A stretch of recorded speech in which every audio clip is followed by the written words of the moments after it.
Host of Tucker Carlson Tonight, Tucker Carlson himself. Tucker, good to have you with us tonight. Your observations so far. Hi there. The Florida race is just amazing. I would add that it wasn't just Republicans who thought that Andrew Gillum would be easy to knock off, but a lot of Democrats I know in Washington were convinced they would never win this seat with him running. I mean, there was a primary on the Democratic side, as you know, as well. Here was a guy who was in some way implicated in an FBI investigation, would not explain that, in fact, called anyone who questioned him racist for asking. One-term mayor of Tallahassee, 126th largest city in America, and running on a platform that was unapologetically left-wing. If he wins Florida, of course it has implications, as you noted, for the presidential race, but it also has much deeper implications for both parties. What does that mean exactly? How did that happen? I agree that DeSantis maybe wasn't the strongest candidate. Perhaps Adam Putnam might have won. But the fact is, if Gillum wins, that raises a lot of questions, and I would say that there are probably two answers, and it's the obvious. It's immigration and the economy.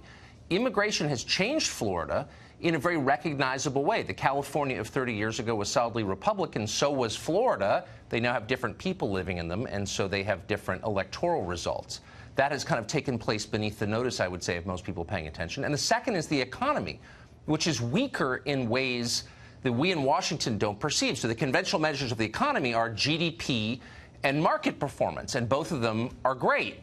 But if you look at other indicators slightly beneath the surface, you see that there are a lot of poor people. For example, the single most common living arrangement for young people right now is with their parents. I don't think there's been a time after the Industrial Revolution when that's been true in this country. And that means that questions like health care are much more real than they have been even 3 cycles ago. I mean, Republicans won, what, 63, I think it was 63 seats in the 2010 midterm on the back of Obamacare, opposing Obamacare. Andrew Gillum proposing universal health care, in effect, Medicaid for all, which he has, is written off, as most people in Washington, as a pipe dream and ludicrous, and I think as a mathematical question, it is ludicrous. There's no way to pay for that. But it definitely resonates with a state that's poorer than it looks. And so I think as Republicans think about how did this happen, how did someone who is not as impressive as you would imagine a governor of a major state would need to be, Andrew Gillum, how did he win, if indeed he does win?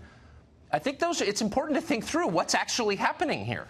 You know, it had nothing to do with Russia or Stormy Daniels. There's real stuff going on.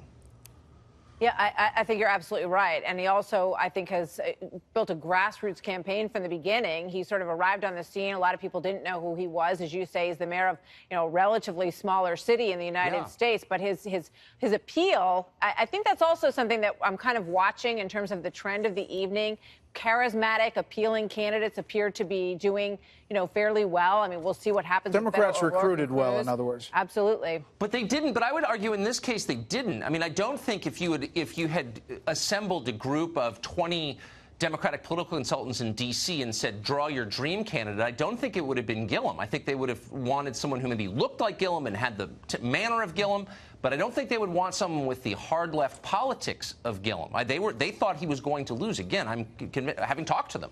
And so I think maybe the hard left economic issues are a little bit more popular than we want to think they are. I think that's ominous. But it doesn't make it any less true. So why is it that Beto O'Rourke, for example, I think will probably lose tonight, but he's coming a lot closer than he should be in the state of Texas? Again, 2 causes. Immigration has changed the demographics in Texas, and 2, some of this populist economic stuff is more popular, again, than we want to think it is.